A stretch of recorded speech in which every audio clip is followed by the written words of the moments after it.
nous commençons par élever nos voix en louange à l'Éternel, en reconnaissant sa souveraineté et son amour. Frères et sœurs, rassemblez vos cœurs et levez les yeux vers les cieux. L'appel ancien résonne à travers les âges, venez, chantons avec joie au Seigneur, crions de joie au rocher de notre salut, psaume 95, 1-2. En ce moment, alors que le monde sombre dans la tristesse à cause de la tragédie du Montana où Alan Smith a causé la mort de 8 membres de sa famille, et en raison des troubles persistants à Kiev sous le bombardement russe, nous sommes rappelés que même dans la nuit la plus obscure, la lumière de l'amour de Dieu dure. Commençons notre temps ensemble en louant celui qui est souverain sur toutes les nations, qui entend les cris des opprimés, et qui offre une paix qui transcende toute compréhension, Philippiens 4, 6-7. Nous te remercions, Seigneur, pour le don de la vie, pour le souffle qui nous soutient, et pour l'espérance qui est trouvée en Christ Jésus. Nous reconnaissons ta sainteté, ta bonté, et ton amour éternel. Alors que nous nous rassemblons, que nos voix s'élèvent en un chœur d'adoration, déclarant que tu es digne de tout honneur, de toute gloire et de toute puissance. Nous demandons que ta présence remplisse cet espace, que ta paix garde nos cœurs et nos esprits, et que ta lumière nous guide alors que nous prions pour ceux qui souffrent, pour ceux qui ont besoin, et pour ceux qui cherchent ta face. Amen. Continuons en adoration, élevant le nom de Jésus-Christ, l'alpha et l'oméga, le commencement et la fin. L'apôtre Paul nous exhorte à jouir toujours dans le Seigneur, je le répète encore, joignez-vous à moi dans la joie, Philippiens 4:4. Dans un monde marqué par le conflit, tel que la violence récente à Sydney où une mère a admis avoir tué son mari, et les tensions politiques persistantes aux Philippines avec le Sénat Escudero traçant des lignes sur les déclarations d'audition, nous trouvons un ancre stable dans la vérité immuable de la parole de Dieu. Nous te louons, Seigneur, pour ta sagesse infinie qui ordonne toutes choses selon ton dessein, pour ta bonté qui est nouvelle chaque matin, et pour la promesse que la joie du Seigneur est notre force, Néhémie 8h10. Nous te remercions pour le don de ton Fils, Jésus-Christ, qui a porté nos péchés sur la croix et nous offre la réconciliation avec le Père. Nous te remercions pour la communauté des croyants, pour la fraternité qui nous soutient, et pour l'opportunité de prier ensemble. Alors que nous méditons sur ta bonté, que nos cœurs soient remplis de gratitude, et que nos vies reflètent la louange que nous déclarons. Nous demandons que ta grâce guide nos pensées, que ton amour motive nos actions, et que ta paix repose sur nous alors que nous cherchons à être tes ambassadeurs dans un monde blessé. Amen. Nous intercédons pour ceux qui sont touchés par la violence et le conflit. Dieu Tout-Puissant, nous élevons les personnes de l'Ukraine, surtout les habitants de Kiev, qui supportent les attaques missileuses quotidiennes et la désolation de la guerre. Les rapports d'information indiquent que les bombardements russes répétés ont transformé la vie au-delà des lignes de front, causant la peur, le déplacement et la perte. Nous prions pour une cessation immédiate des hostilités, pour la protection des civils, et pour le retour en sécurité de tous les prisonniers de guerre. Nous demandons que tu aies pitié des cœurs de ceux qui font la guerre, afin qu'ils cherchent la paix et la réconciliation. Nous nous souvenons également des familles de ceux qui ont été tués, des enfants qui ont été orphelins, et des personnes âgées qui sont piégées dans la violence. Que ton réconfort les entoure, et que ta main guide les efforts des organisations humanitaires alors qu'elles fournissent abri, nourriture et secours médicaux. Nous invoquons la promesse d'Ésaïe 9h6, selon laquelle le gouvernement sera sur ses épaules, et son nom sera appelé, Conseil merveilleux, Dieu puissant, Père éternel, Prince de la paix. Nous prions afin que le Prince de la paix règne dans les cœurs des dirigeants et des peuples, mettant fin au conflit et établissant une paix juste et durable. Nous prions également pour le peuple des autres zones de conflit, comme le Moyen-Orient et l'Afrique, où la violence continue de faire des victimes. Que la lumière de l'espérance brille à travers les ténèbres, et que le monde se tourne vers toi comme source de paix. Amen. Père Céleste, nous venons devant toi avec des cœurs lourds, nous souvenant des événements tragiques du Montana où Alan Smith a ouvert le feu lors d'un dîner dominical, tuant 8 membres de sa famille. Nous pleurons la perte de vies innocentes et la douleur infligée aux familles. Nous rappelons également le récent cas de Greenacre, à Sydney, où une mère a admis avoir tué et égorgé son mari, laissant une famille brisée. Ces actes de violence révèlent la grande roideur de notre monde. Nous prions pour les familles des victimes, afin qu'elles trouvent force et réconfort dans ton amour. Nous demandons la guérison pour ceux qui sont traumatisés, pour les enfants témoins de l'horreur, et pour les communautés qui luttent pour donner un sens à une telle maladie.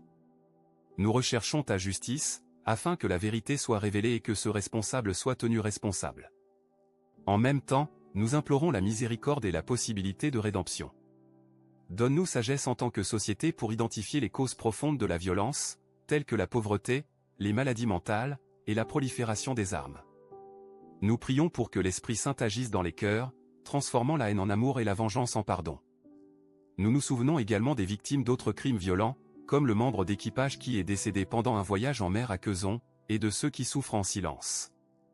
Que ta paix, qui transcende toute compréhension, garde nos cœurs et nos esprits en Christ Jésus. Amen.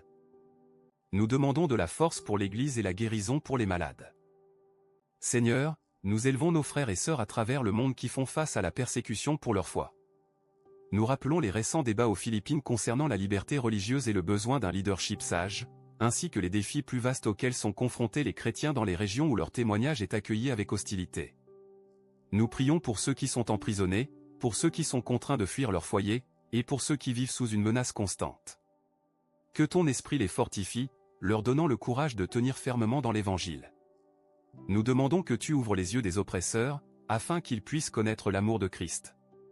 Nous prions également pour l'Église dans les zones où la liberté religieuse est restreinte, afin qu'ils trouvent des façons de se rassembler et d'adorer en secret, et que l'Évangile continue de se répandre malgré l'opposition. Nous invoquons les paroles de l'apôtre Paul, « Je ne suis pas honteux de l'Évangile, car c'est la puissance de Dieu pour le salut » Romains 1h16. Que l'Église soit audacieuse, aimante et résiliente. Nous demandons ta protection, la provision des ressources, et l'unité des croyants à travers les dénominations et les cultures. Amen. Dieu gracieux, nous présentons devant toi les défis de santé qui ont touché beaucoup de personnes cette semaine. Nous pleurons la perte du membre d'équipage qui est décédé lors d'un voyage en mer à Quezon, et nous prions pour les familles qui ont perdu des proches. Nous rappelons également les préoccupations persistantes sur la prévention des maladies, notamment à la suite de récentes épidémies. Nous demandons ta touche guérissante sur ceux qui sont malades, pour les professionnels de santé qui travaillent sans relâche pour soigner les patients, et pour les chercheurs qui cherchent des remèdes et des vaccins. Nous prions pour la force de la communauté mondiale de la santé, afin qu'ils soient guidés par la sagesse et la compassion. Nous nous souvenons également des victimes de la crise de pollution atmosphérique en Indonésie, dont la santé respiratoire est en danger. Que l'air qu'ils respirent soit purifié, et que les autorités prennent des mesures efficaces pour protéger le public. Nous invoquons la promesse d'Ésaïe 53, 5, « Mais lui a été blessé pour nos transgressions, froissé pour nos maladies, et nous avons reçu la paix à cause de ses plaies, guérison par ses blessures. » Nous demandons que ta puissance guérissante coule à travers les hôpitaux, les cliniques et les foyers, apportant réconfort aux souffrants et espoir aux désespérés.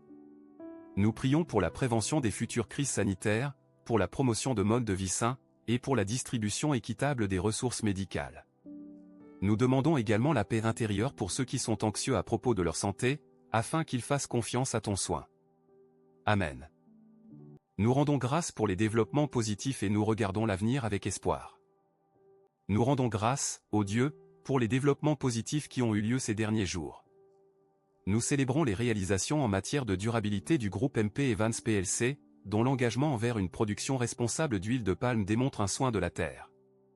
Nous nous réjouissons également de l'accord de licence stratégique entre Biohaven et Esca Biopharmaceutical, qui promet d'approfondir les traitements pour l'épilepsie et d'apporter de l'espoir à de nombreuses familles. En outre, nous reconnaissons le changement de direction au sein de la RTBF en Belgique, alors que l'héritage de Jean-Paul Philippot est honoré et que de nouveaux leaders émergent. Ces événements nous rappellent que même dans un monde marqué par le conflit et la souffrance, il existe des signes de progrès et de collaboration. Nous te remercions pour le don de l'ingéniosité humaine, pour la capacité de travailler ensemble au-delà des frontières, et pour la possibilité de créer un changement positif. Nous demandons que tu continues à guider les efforts de ceux qui cherchent à améliorer le monde, que ce soit dans les affaires, la science ou les médias. Que la lumière de l'espérance brille à travers ces réalisations, inspirant d'autres à suivre leurs pas. Nous rendons également grâce pour la communauté des croyants qui se soutiennent mutuellement, pour la fraternité qui nous encourage, et pour l'opportunité de partager l'Évangile. Amen. Seigneur, nous regardons l'avenir avec espoir, nous abandonnant à ta promesse selon laquelle « Voici, je fais toutes choses nouvelles » Apocalypse 21h5. Nous prions pour la mise en œuvre des politiques qui apporteront un soulagement aux petites et moyennes entreprises, alors que les appels aux subventions énergétiques et aux bons de consommation ménagers deviennent plus forts. Nous demandons que les dirigeants entendent les cris des personnes en difficulté et répondent avec compassion, fournissant le soutien nécessaire pour soutenir les affaires et les familles. Nous prions également pour la coopération continue entre l'Indonésie et la Malaisie dans le domaine de la graine nuageuse pour lutter contre la pollution atmosphérique, afin que l'air soit purifié et la santé du peuple protégée. Que ces efforts soient un signe de ce qui peut être accompli lorsque les nations travaillent ensemble pour le bien commun. Nous prions pour la sagesse de ceux qui gouvernent, afin qu'ils priorisent le bien-être de leurs citoyens, promeuvent la justice, et favorisent la paix.